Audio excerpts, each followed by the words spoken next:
Husband cheats his wife. The cost of betrayal. The perfect facade. Evan and Lila Harper had what everyone in their small, idyllic town of Willow Creek called the perfect marriage. Married for 12 years, they were the couple others envied. Evan, a charismatic architect with a boyish grin and a knack for making everyone feel at ease, ran a successful firm that designed eco-friendly homes. Lila, a high school English teacher with a warm laugh and a passion for poetry, was the heart of their community, organizing book drives and mentoring students. They had 2 children, Sophie, 9, and Noah, 6, who filled their craftsman-style home with laughter and chaos. To the outside world, they were a postcard family, happy, stable, and deeply in love. But perfection is a fragile illusion, and beneath the surface, cracks had begun to form. Evan's firm was thriving, but the pressure to maintain its success was relentless. Late nights at the office became routine, and Lila, juggling her teaching career and parenting, felt the distance growing. Their conversations, once filled with dreams and shared laughter, had dwindled to logistics. Who was picking up the kids? Whose turn it was to handle the groceries? Intimacy had become a rare guest in their marriage, replaced by exhaustion and unspoken resentments. Evan told himself it was just a phase. Lila told herself the same. Neither realized how close they were to the edge. The spark had started innocently enough, or so Evan convinced himself. His firm had landed a major contract to design a community center for a nearby city, and the project required collaboration with a marketing consultant, Claire Dawson. Claire was everything Lila wasn't: bold, unattached, and unapologetically ambitious. At 32, she carried herself with a confidence that bordered on magnetic, her sharp wit and designer heels a stark contrast to Lila's cardigans and sensible flats. Their first meeting was professional, focused on budgets and timelines, but Claire's lingering glances and easy banter left Evan feeling something he hadn't in years: seen. They began working closely, their meetings stretching into late evenings over coffee and blueprints. Claire laughed at his jokes, asked about his dreams, and listened in a way that made him feel like the man he used to be. Not the overstressed provider, but the dreamer who once sketched houses on napkins. She was a spark in the monotony of his life, and Evan, against his better judgment, let himself get too close to the flame. One night, after a particularly grueling day, Claire suggested they grab drinks to celebrate a milestone in the project. At a dimly lit bar, with jazz playing softly in the background, the line between professional and personal blurred.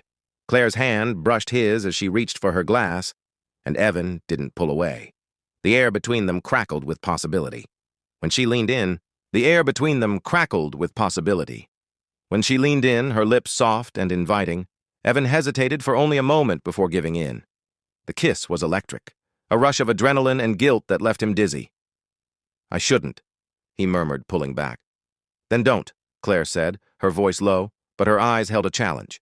He didn't stop. The double life. For the next 6 months, Evan lived a double life. By day, he was the devoted husband and father, helping Sophie with her science fair project and reading bedtime stories to Noah. By night, he was someone else entirely, someone who met Claire in hotel rooms and stole moments in empty offices. He told himself it was temporary, a lapse he could control. He loved Lila. He loved his kids.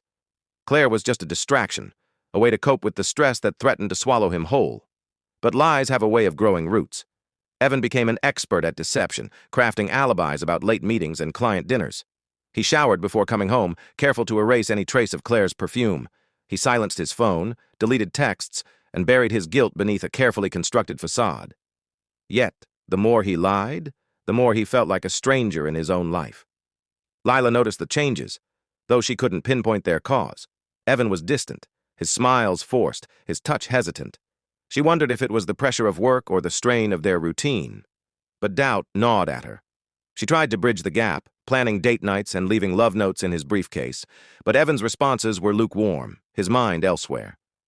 Lila began to question herself, her appearance, her worth, her role as a wife. Had she let herself go? Was she no longer enough? One evening, as they sat across from each other at dinner, Sophie chattering about her day, Lila caught Evan staring at his phone, a faint smile on his lips. "Who's that?" she asked, trying to keep her tone light. "Just work," Evan said, too quickly, pocketing the phone. The lie was small, but it cut deep, the unraveling. The truth has a way of surfacing, no matter how carefully it's buried. For Evan and Lila, it came on a rainy Tuesday in October. Lila had volunteered to drop off some blueprints at Evan's office, a rare errand to surprise him during a hectic week. The office was quiet, Most of the staff gone for the day, but Claire was there, leaning over Evan's desk, her hand resting on his arm. They didn't see Lila at first, standing frozen in the doorway, the blueprints slipping from her fingers. "Evan?" Her voice was barely a whisper, but it shattered the moment. Evan's head snapped up, his face paling.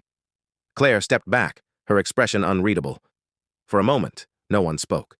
The rain pattered against the windows, a soft counterpoint to the storm brewing inside Lila. "It's not what you think," Evan started. But the words sounded hollow even to him. Lila didn't scream or cry. She just looked at him, her eyes searching for the man she thought she knew. "How long?" she asked. Evan's silence was answer enough. She turned and walked out, the blueprints forgotten on the floor. Evan didn't follow her. He couldn't. The weight of his choices pinned him in place. The fallout Lila drove home in a daze, the rain blurring her windshield as much as her tears blurred her vision. She felt like a fool, replaying every moment she'd dismissed as paranoia. The late nights, the vague excuses, the way Evan's eyes no longer met hers. How had she missed it?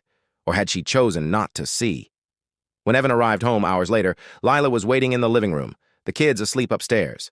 She'd spent the time piecing together the truth, checking his phone records and finding texts he hadn't deleted. The evidence was damning. The choice in. The weeks that followed, their marriage hung by a thread. Lila moved into the guest room, unable to share a bed with Evan. She went through the motions of daily life, teaching, caring for the kids, but inside she was unraveling. She confided in her best friend Mara, who urged her to leave Evan to protect herself and the kids from further hurt. But Lila wasn't sure. She still loved the man Evan had been, the one who'd proposed to her under a starlit sky, who'd held her hand through labor, who'd built a life with her. Could that man still exist? Evan, meanwhile, ended things with Claire, who accepted it with a shrug and a cool, "Take care, Evan." He threw himself into repairing his marriage, attending therapy, reading self-help books, and trying to be the husband Lila deserved. But trust, once broken, is not easily rebuilt. Every time his phone buzzed, Lila flinched. Every late night at the office felt like a betrayal, even when he swore it was just work.